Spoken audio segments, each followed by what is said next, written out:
Bonsoir Shavuot. Bonne semaine, bonsoir à tous et à toutes.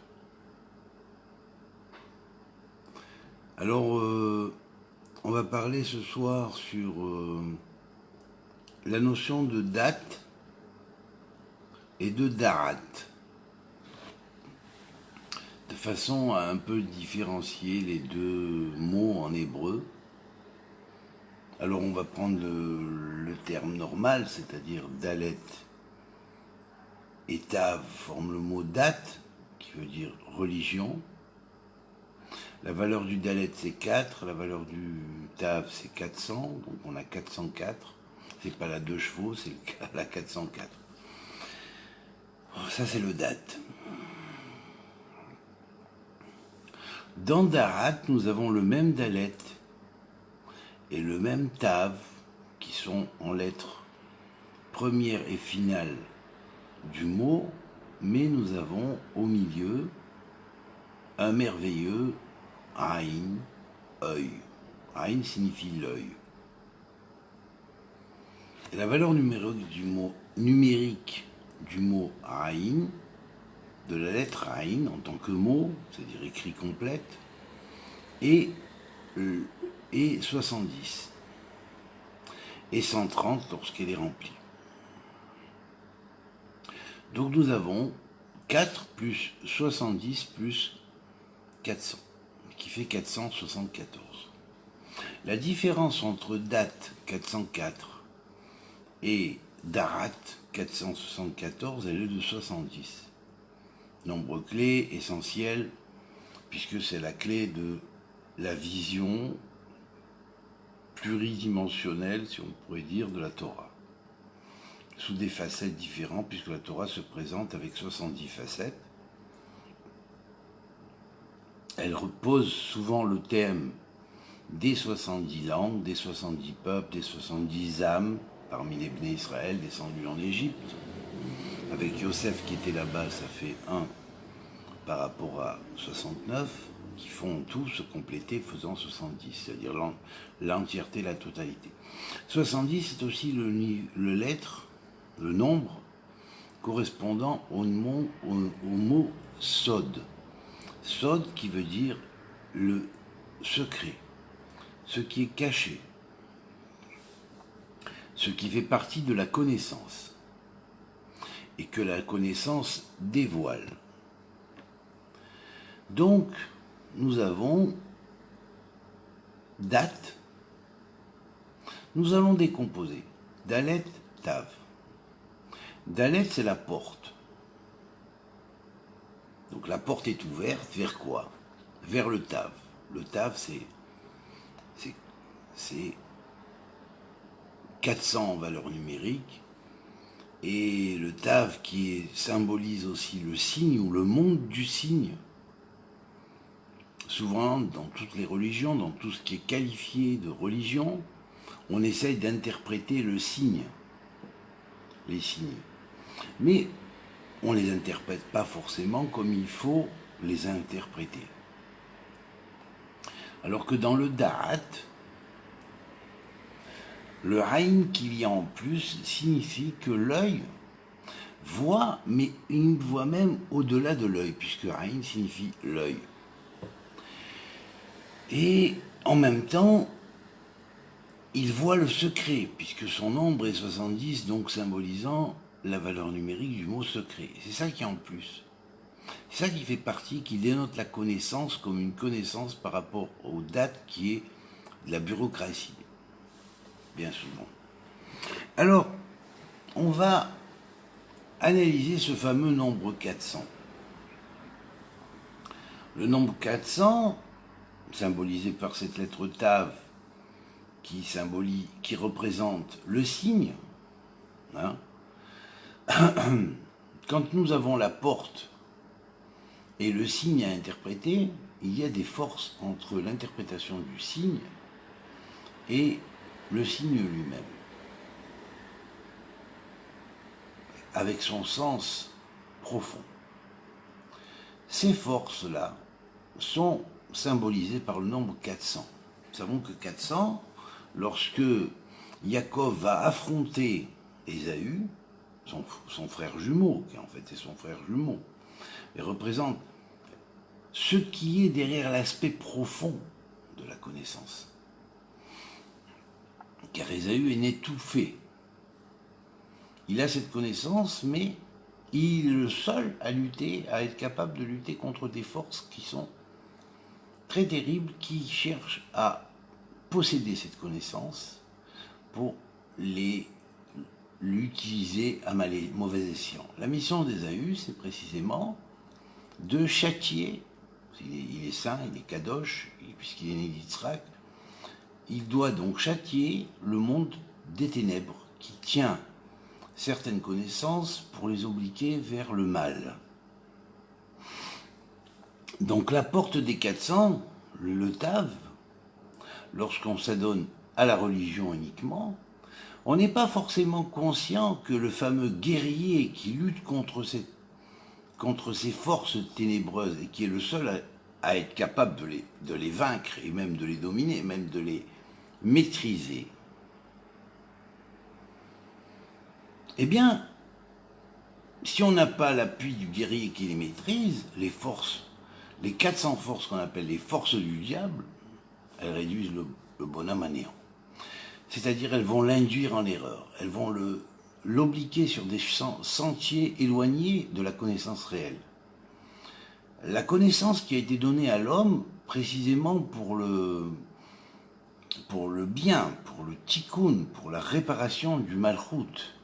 Car il est impossible de réparer le malchut, le royaume, sans la connaissance. Donc, va venir ici le principe du guerrier qui lutte contre les forces des ténèbres, qui a été préposé pour ça, tel que le dit le Midrash, tel que nous l'expliquent certains textes secrets. Ésaü n'est pas mauvais, il est simplement un Israël moumar, un Israël pas complètement fini. C'est-à-dire que sa mission en Israël, c'est de revenir uniquement après avoir abattu les forces des ténèbres.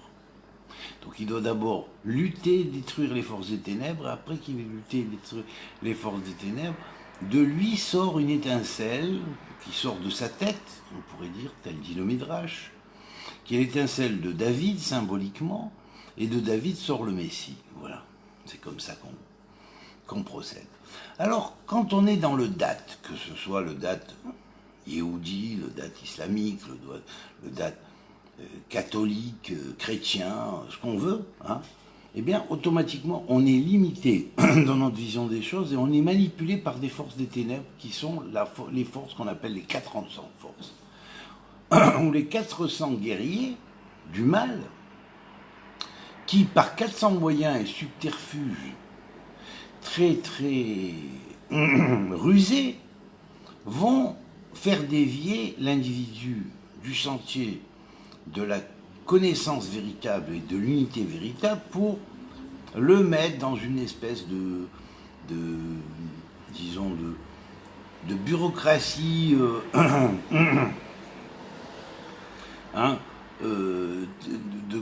religion, une sorte peut-être de petites connaissances très limitées, hein, et qui ne se limite qu'à son secteur ou sa paroisse. Voilà le problème du date. Or la Torah n'est pas du date, c'est-à-dire de la religion, c'est du da'at. Car étant donné que l'homme a fauté dans ce qu'on appelle Etz Da'at Tovara, cet arbre aux subterfuges multiples, hein, du bien et du mal, eh bien l'homme doit trouver la porte de sortie. Pour ça, il doit être réveillé, avoir l'œil du da'at, voir, comprendre, savoir, juger, de façon à retrouver sa route vers le sentier du Aeden, qui commence par Aïn, le sentier de l'arbre de vie. Alors donc, dans le da'at, il y a la possibilité du retour à l'Éden. Dans le da'at, ça manque. Parce qu'il n'y a pas d'Aïn, on est aveugle. Toute religion est aveugle. Parce qu'elle voit uniquement d'après l'établissement bureaucratique sous lequel elle a été conditionnée par des forces qu'on appelle les 400 forces diaboliques, dont seul Ésaü, qui est le fils de Israq, est une présence qui a été donnée sortant de la Kedusha, sortant de la sainteté de Israq et Rivka, et qui est le frère de Yaakov, qui ne veut pas nuire à Yaakov, mais qui n'a pas de part en Israël. Pour quelle raison? Parce que tout simplement, sa mission, c'est d'abord de liquider les forces du mal et de les maîtriser. Après quoi, cet Israël Moumar va être achevé, puisqu'il est incomplet, il va être achevé, et il va recevoir le Da'at de Etz Haïm, c'est-à-dire de celui qui va apporter la connaissance par la suite. Voilà le secret, le grand secret de la Torah, le grand secret du Da'at. Et à présent, nous allons regarder en proto-sinaïtique la signification de ce que je vous développe ici. On va le comprendre un peu mieux. Alors, vous voyez ici, sur cette feuille, vous pouvez la copier. Je vois si ça cadre bien, oui, c'est bon. Après, je vous montrerai ce que je cache ici, n'est-ce pas? Alors, voilà.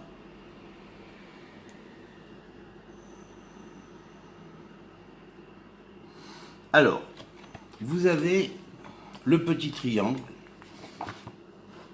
qui a trois côtés, et puis un X qui vont représenter en proto-sinaïtique les lettres Dalet, delta, grec se fait aussi sous la forme d'un triangle, ça a été copié du proto-sinaïtique, et le Tav qui se fait sous la forme d'un X, qu'on appelait aussi le Tau, qui pouvait se renverser et former une croix. Alors, nous avons le Tav. Le Tav contient 4 cercles. Le Dalet contient d'abord 3 cercles. 3 cercles et 4 cercles, nous avons 7 cercles. Alors évidemment, c'est un thème qu'on voit apparaître dans toutes les religions, le nombre 7. Hein. On va voir par exemple les 7 chakras dans la religion hindouiste. On va voir le 7 dans les 7 jours de la semaine et le Shabbat, les 6 jours de la semaine et le Shabbat dans la religion juive. On va voir les 7 sceaux dans le christianisme. Hein. On va voir les 7 montagnes dans l'islam. Hein. Les 7 montagnes de Qaf. Hein. Alors donc, on va voir que le 7 apparaît essentiellement dans les 3 grandes religions, dans la religion hindoue aussi avant, et on va le voir apparaître finalement dans toutes les religions. Mais le 7 ici n'est pas forcément bien expliqué. On va essayer de comprendre un peu mieux. À quoi 7 doit se joindre pour y arriver? Et ça, c'est le proto-sinaïtique qui va nous le dévoiler. Alors, donc, la proposition de ce que va réparer la religion, ce sont les 7 péchés capitaux, n'est-ce pas? Les 7 midot tartonotes, les 7, comment dirais-je, midot tartonotes, c'est-à-dire les 7 principes, si on pourrait dire, éthiques inférieurs, qu'on appelle inférieurs. Hein, le chesed, la gvoura, il faut réparer, donc la bonté, la justice, l'équilibre, la recherche et la vérité, enfin bref, on va trouver ça dans le judaïsme sous une autre forme. On va réparer les 7 chakras, rééquilibrer les 7 chakras dans l'hindouisme, enfin bref, la réparation est sur le 7.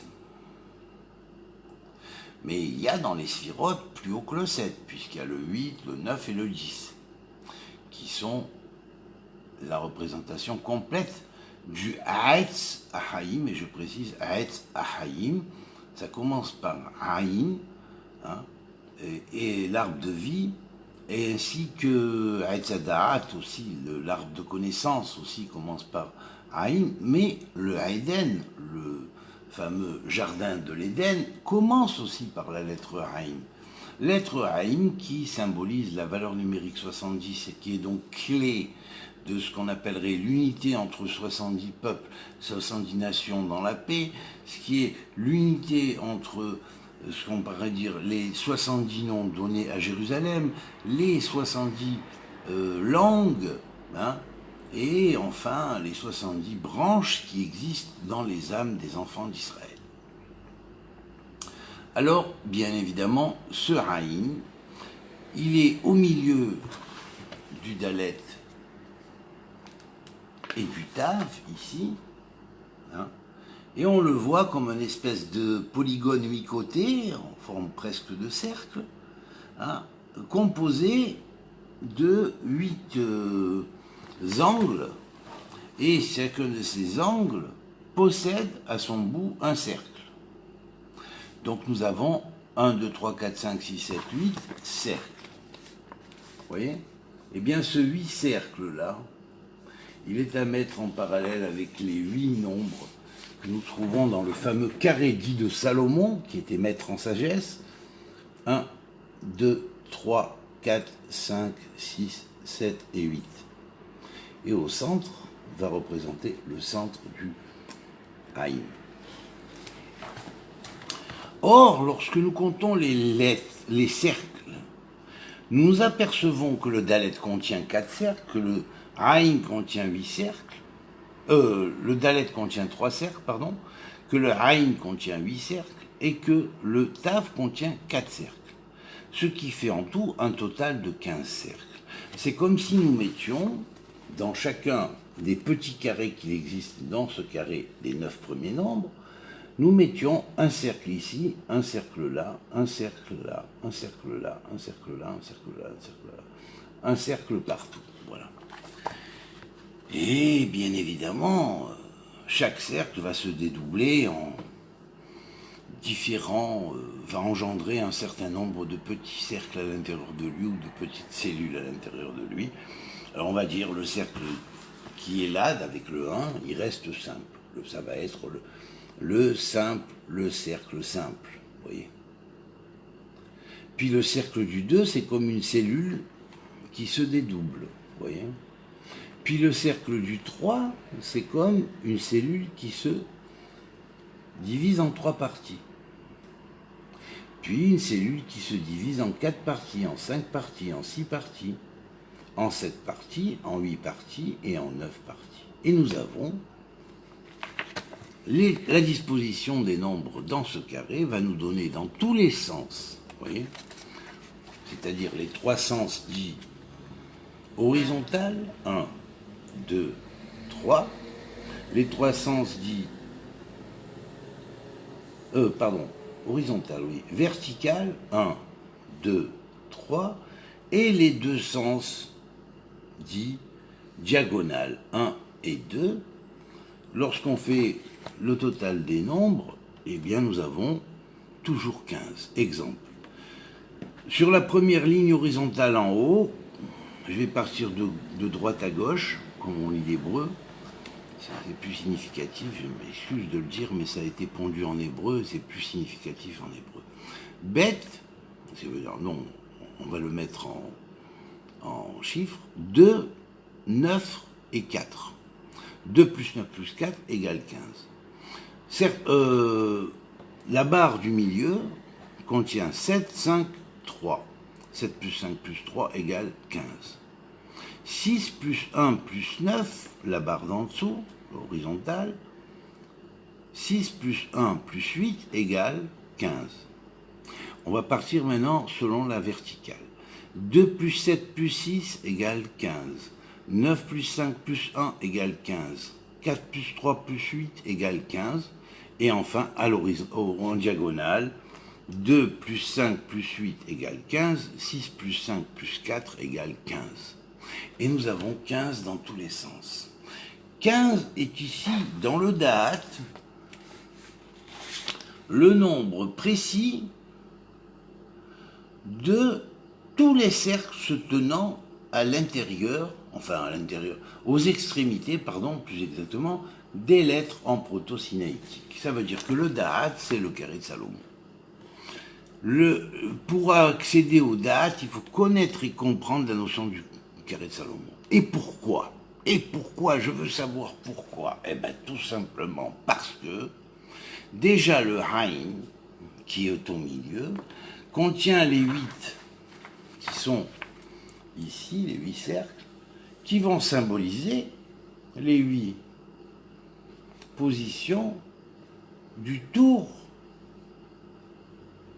qui sont dans le tour du carré et non pas dans son centre. Le centre est ici, il est symbolisé par le 5.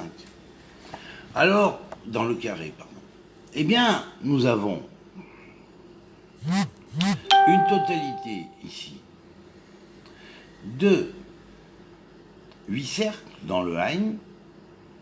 Or 8, selon la Kabbalah, c'est la valeur numérique du mot Haba, le futur. C'est aussi la valeur numérique du mot Haeb, la racine, ou Ahab, le père. Haab, le père. Haeb, la racine primordiale. Connaissance de la racine et connaissance du père, puis le futur de notre côté. Mais nous avons, au travers du futur, vraiment un rapport avec la finalité des choses. Alors que, derrière le principe Shoresh originel père, nous avons un rapport avec l'origine des choses. Eh bien, il y a un texte qui nous dit « Sauf Maaseh bevar Shabbat tehila » à la fin d'une œuvre a été inclus dès son commencement. Donc, ça nous explique la chose. Mais, ce qui est encore plus extraordinaire, c'est que ce fameux carré dit de Salomon et adopté par Salomon est le fameux carré qu'on appelle le carré du temps. Pourquoi du temps? Parce qu'il est lié à Saturne. Saturne symbolise Chronos, en grec. Chronos, symbole de chronologie, mais nous avons aussi un chromosome Chronos dans les chromosomes. Vous voyez? Voilà. Il y a aussi un chromosome qui s'appelle le chromosome Chronos, qui donne le vieillissement. Alors, curieusement, c'est que lorsqu'on associe en 2 mots, ce mot de date, nous prenons les 2 premières lettres, nous avons da, ça veut dire sache. Et là, après nous partons d'ici, aet, connaît le temps. Ça veut dire que, en quoi va se distinguer le simple date du date? C'est que le date utilise un petit peu pour les fêtes la base de la connaissance du temps, un petit peu. Mais c'est pas revisé. La connaissance du temps, dans sa profondeur, n'est pas connue. La connaissance du contrôle du temps. La religion, on pourrait dire, c'est du servi tout cuit, hein, de certaines choses qui ont eu lieu et qui ont une valeur profonde au niveau mystique. Et au niveau qui peut permettre l'évolution spirituelle de quelqu'un, ou tout au moins son éveil dans un premier temps. En faire, disons, un chercheur, déjà. Mais si on s'arrête là, uniquement à cette étape-là, on reste bloqué toujours par l'une des 400 forces, ou quelques-unes des 400 forces parmi les forces du Ta. Par contre, le Da'at procède autrement. Il procède avec la connaissance du temps. La connaissance du temps, cette connaissance déjà, c'est la porte des 70. La porte des 70 signifiera la porte des 70 manières de connaître, des 70 langues initiatiques. Donc déjà, ça pose une ouverture sur le monde, une ouverture sur les grandes questions, chose que dans la voie purement religieuse, on refuse cette ouverture aux grandes questions. On ferme la porte à cette ouverture des grandes questions.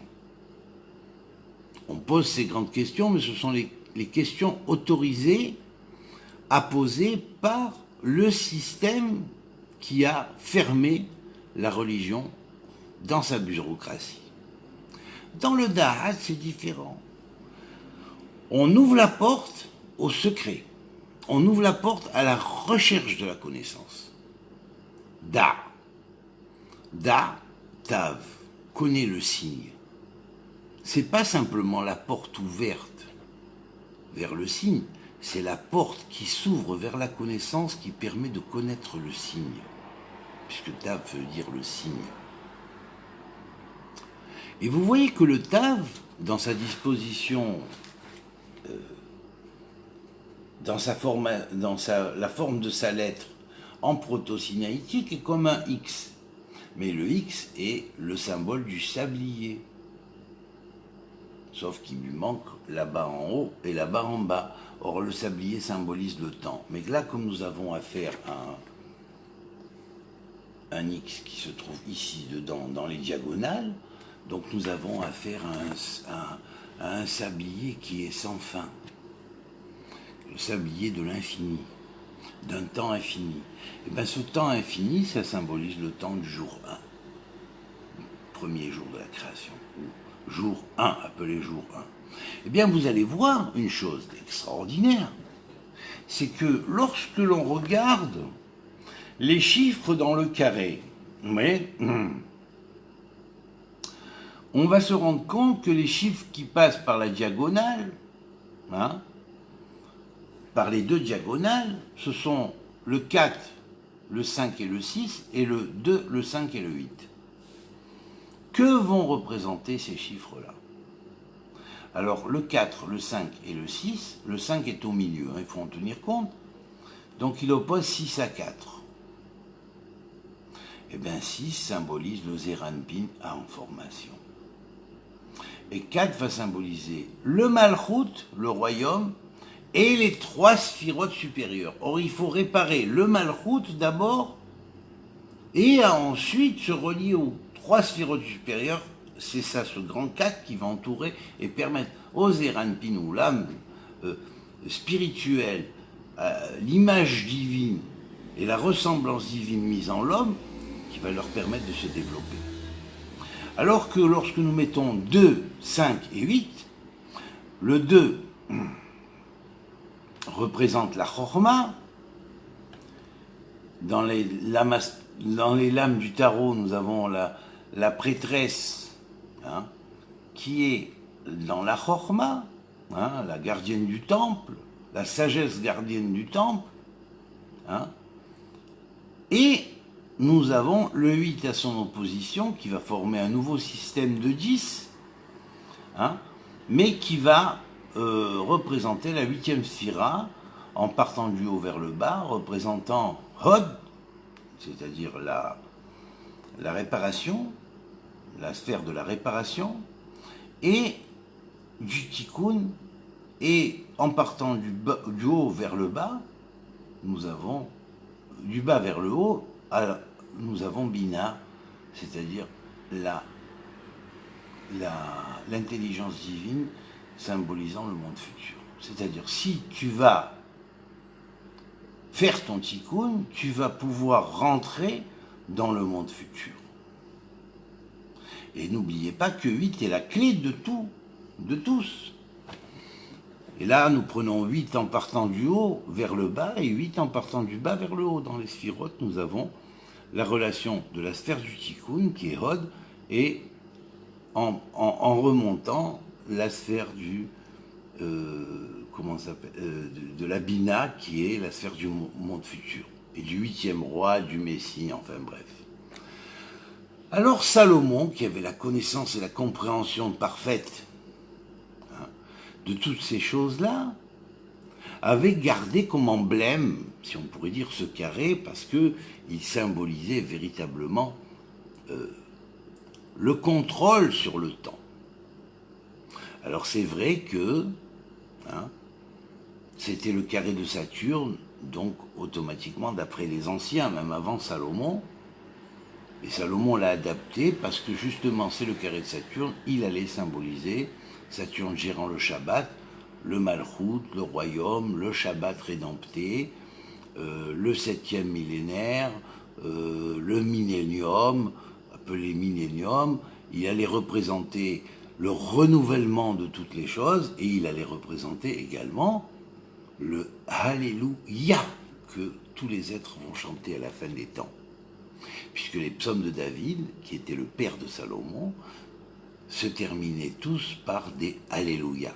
Regardez entre le Mizmor, à partir du 100 et quelques 109 à peu près, les Alléluia commencent, mais c'est alterné. Disons que lorsque vous arrivez vers la fin, de 140 à 150, il n'y a presque que des Alléluia. Donc vous allez voir que la finalité des psaumes de David se termine par Alléluia. Et Alléluia, loué Ya. Ya, c'est Yud et He. C'est 10 et 5 égale 15. Et bien là, Salomon était le maître du 15. Le maître de celui qui a, le maître qui a unifié le 10 et le 5, le Yud et le He.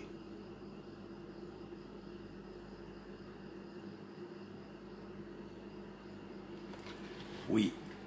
Alors donc, Salomon pose ce sceau à l'entrée même du Beth Amikdash. Et il y a un point dans le Beth Amikdash, des lieux sous terre, où c'est impossible de rentrer. J'avais des amis de la yeshiva des Mekoubalim de, comment ça s'appelle, du Kotel Maharavi, hein, la yeshiva de Bethel, qui m'ont parlé, ils m'ont dit, il y a un endroit où certains kabbalistes se sont aventurés et où personne ne peut rentrer. C'est-à-dire que quoi? Il y a une antigravité. Une personne qui essaye de rentrer là-bas, elle est repoussée par des courants qui l'empêchent d'avancer. Et là, une fois, il y en a un, il paraît, d'après ce qu'on m'a dit, je crois à la personne, hein, il a essayé de braver, d'aller à l'encontre, et il y a une voix qui est sortie qui lui a dit non, tu ne peux pas rentrer ici. Ne pourra rentrer un jour par cette porte que le Messie. Parce qu'il est de la lignée de Salomon. Ça a été mis avec le sceau de Salomon. Bouclé. Et n'oubliez pas que Salomon, à ce sceau-là, c'était juste un emblème, comme on dirait un signe. Mais comme il connaissait tous les secrets, alors évidemment, il savait qu'est-ce qu'il y avait derrière ce signe. Hein, la symbolique ici des chiffres qui sont sur ce carré n'est que l'entrée en matière de l'entrée en matière de l'entrée en matière de tout ce qui se passe derrière. Voilà. Alors, bien évidemment, ces 15 cercles vont symboliser le 15, le fameux 15, émanant de chacune des 8 possibilités de faire 15, qui sont 3 à la diagonale, 3 à l'horizontale, 3 à la verticale et 2 à la diagonale, ce qui fait 8. Or 8 fois 15 égale 120. 120, c'est le nombre des permutations du nom d'Elohim. Voilà. Alors, lorsqu'on va compter le nombre des 15 cercles sortant du mot Da'at, on va comprendre pourquoi, à propos du Messie, il est marqué « Il sera rempli d'un souffle de Da'at ». Et Da'at fait, dans sa valeur numérique, donc, dans son nombre de cercles, en proto-sinaïtique, 15 cercles, 3 couronnes chaque cercle, nous avons 45 couronnes. 45 est la valeur numérique de Adam, c'est le nombre des paires de chromosomes d'un être humain, mais c'est la valeur numérique du mot Adam. Alors, comme c'est la valeur numérique du mot Adam, c'est aussi le total des 9 premiers nombres mis dans le carré, puisque 1, plus 2, plus 3, plus 4, plus 5, plus 6, plus 7, plus 8, plus 9 égale 45. Voilà, c'est le grand secret de l'homme, le grand secret du Da'at de l'homme, contenu dans le proto-sinaïtique, expliqué, exprimé et défriché de par le proto-sinaïtique. Voilà, c'est comme ça. Et là, on a la clé du jour 1 directement au milieu, puisque j'avais dit que ça représentait un sablier, le sablier du temps, hein, eh bien la clé du jour 1, elle est là, dans le Haïm. Pour quelle raison? Parce que nous avons 8 cercles à 3 couronnes chacun, ce qui fait 24 couronnes. Ces 24 couronnes vont représenter les 24 couronnes qui vont, on pourrait dire, tomber sur la Kala, hein, comme Kishuté Kala, c'est les 24 livres de la Torah. C'est également les 24 heures du jour, mais pas de n'importe quel jour, du jour de Torah, du jour du Tikkun universel, qui a été le jour 1 de la création. Qui, même si c'était à l'origine, ça sera dans le futur. Parce que la finalité d'une chose est marquée dès son commencement. Alors maintenant, je vais terminer comme ça en disant que lorsque nous basons sur ce thème-là, hein, 45, c'est les chromosomes, c'est leur évolution, hein, des chromosomes. En redécomposant Da'at, nous avons Da'at, connaît le temps. Connaît le temps, mais connais-le bien, connais-le par la diagonale du Tav. Parce que tout Aet, tout temps, est construit selon le principe du 7, hein, et du 7 fois 4. Mais en même temps, tout temps est dépendant du Tav. Et attention, le Tav a 400 forces avec lesquelles il peut, pour enchaîner les gens dans le labyrinthe du temps, les enfermer dans les systèmes des religions locales. Alors que le Da'at est au-dessus parce qu'il transcende toutes les religions. La connaissance transcende toutes les religions. Elle est l'origine et la source de toutes les religions. Avant qu'elle soit, parce qu'on a ouvert la porte un peu trop tôt, vers des signes qu'on croit connaître mais qu'on ne connaît pas et qu'on interprète n'importe comment, hein, alors on s'est fait boucler, canaliser précisément vers un secteur donné, et à partir de là on utilise notre petit symbolisme à premier niveau, hein, mais ça n'est pas le symbolisme véritablement universel avec tout ce qu'il y a derrière, parce que cela dérive du Da'at et de la connaissance du temps. Mais pas seulement la connaissance du temps, la connaissance des 7 sciences, des 7 fois 10 sciences qui font 70 aspects de la connaissance, des langues initiatiques reliées à ces 70 aspects de la connaissance, et lorsque la porte est ouverte vers cela, l'individu est suffisamment ouvert vers le monde futur pour recevoir la connaissance du temps qui permet la sacralisation réelle du temps, et le fait que le temps va être relié enfin à la durée pour rendre que chaque instant de ce monde sanctifié devient un instant éternel. Voilà. Qui s'inscrit dans les archétypes de l'éternité. C'est la grande connaissance qui est cachée derrière cette chose-là. Date par rapport à date. Que Dieu vous ouvre une bonne semaine, hein, et que vous soyez bénis, que vous transmettiez, parce qu'il faut transmettre, hein, j'espère bien que vous transmettrez, parce que c'est dommage de le laisser comme ça, hein, on peut en faire profiter les gens, on peut en faire profiter beaucoup de gens qui sont endormis dans les labyrinthes, dans le labyrinthe du temps, et ensomnolés, hein, dans les labyrinthes du temps. Alors, il est temps petit à petit de se réveiller et de commencer à en sortir. Et il est bon de se rallier au guerrier de la lumière qui a été envoyé dans les ténèbres pour châtier les ténèbres, voilà, et les maîtriser. Un petit peu comme Yosef a été vendu par ses frères, et là-bas il a su calmer les forces qui étaient en Égypte, de la magie noire qui sévissait en Égypte à l'époque, et finalement accéder vraiment au trône de Pharaon, au déchiffrage de toutes les énigmes qui sont derrière les secrets des choses, au-delà de la religion, retrouver la tradition et la connaissance primordiale de l'Égypte. Voilà. Voilà. Que Dieu vous bénisse et bonne fin de soirée. Salut!